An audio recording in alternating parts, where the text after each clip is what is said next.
Hashtag BSNL की घर वापसी और हैशटैग BSNL में पोर्ट करो जैसे कीवर्ड्स पिछले कई दिनों से सोशल मीडिया पर वायरल हैं। BSNL भी इस बहती गंगा में हाथ धोने से पीछे नहीं है। उसने भी BSNL में स्विच करो मुहिम छेड़ दी है। जियो, एयरटेल, वोडाफोन जैसी प्राइवेट कंपनियों ने अपने मोबाइल रिचार्ज प्लान की कीमत में 20 से 25% की बढ़ोतरी कर दी है। इसी वजह से लोग सरकारी टेलीकॉम कंपनी यानी BSNL की तरफ कूच कर रहे हैं, क्योंकि अब उसका प्लान बाकियों के मुकाबले सस्ता है। खैर, जब BSNL इतना चर्चा में है तो उसके नाम पर फ्रॉड भी मार्केट में खूब हो रहा है। अलग अलग सिम इस्तेमाल करने वाले लोगों को लगातार मैसेज आ रहे हैं कि उनका सिम बंद होने वाला है।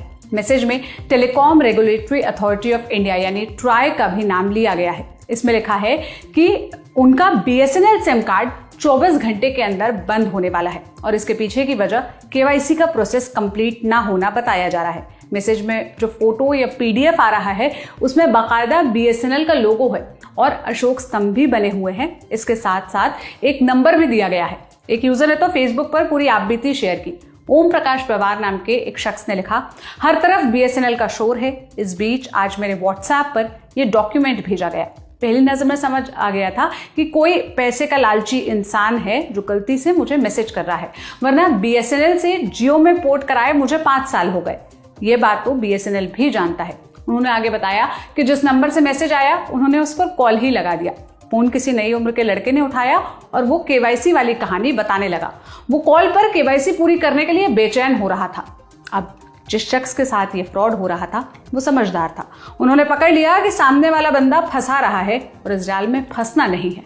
लेकिन हो सकता है आप में से कई लोग ऐसे मैसेज पर भरोसा कर ले, तो हमारी सलाह यही है कि आपको फंसना नहीं है।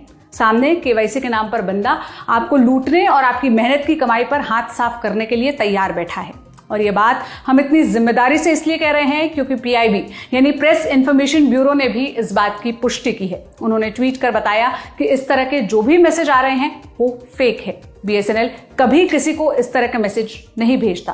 कुछ इसी तरह के मैसेज लोगों को 2022 में भी आए थे। तब भी PIB ने ट्वीट करके लोगों को ऐसे मैसेज और कॉल को इग्नोर करने कहा था। साथ ही मैसेज में बताए गए किसी भी नंबर पर कॉल करने से मना किया था, क्योंकि इससे लोगों का जरूरी डेटा गलत हाथों में जाने और फ्रॉड होने की आशंका रहती है। इस सब फायदे के बीच लेकिन BSNL के साथ एक नुकसान भी है।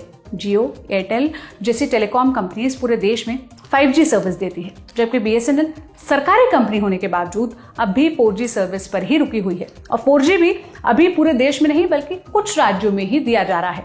जो सरकार प्राइवेट कंपनियों को इजाजत देने और उनके लिए नियम कायदे बनाने का काम करती है, उसी की सर्विस और टेक्नोलॉजी बाकियों के मुकाबले इतनी स्लो और खस्ता हाल क्यों है, ये सोचने वाली बात है। बाकी जाते जाते ये भी समझते जाइए कि आखिर प्राइवेट कंपनियों ने एक साथ अपने रिचार्ज प्लान की कीमतों में 20 से 25% की इतनी बढ़ोतरी क्यों की है। तीनों ही कंपनियों ने प्लान की कीमतें बढ़ाने के पीछे ARPU को मुख्य कारण बताया है। टैरिफ प्लान की कीमतें बढ़ाने से कंपनियों का एवरेज रेवेन्यू पर यूजर यानी ARPU बढ़ेगा। ARPU का मतलब है कि कंपनियां एक यूजर से जितनी कमाई करती है। अगर एकदम आसान भाषा में समझे तो कंपनियों का टारगेट है कि ARPU को 300 रुपए तक ले जाया जाए, यानी एक यूजर से कंपनी को 300 रुपए मिले। इससे पहले तीनों कंपनियों ने ARPU का टारगेट 200 रखा था, जो पिछले साल ही पूरा हो गया, जिसके बाद अब इस साल कीमत में बढ़ोतरी की गई।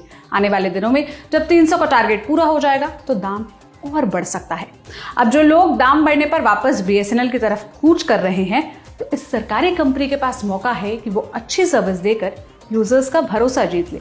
बाकी आप इस मसले पर क्या राय रखते हैं और इस तरह के फ्रॉड के मैसेज क्या आपके भी पास आए हैं? आप अपना एक्सपीरियंस हमसे कमेंट में जरूर बताइएगा। मेरा नाम सोनल है। देश और दुनिया की तमाम खबरों के लिए ललन टॉप देखते रहिए। शुक्रिया।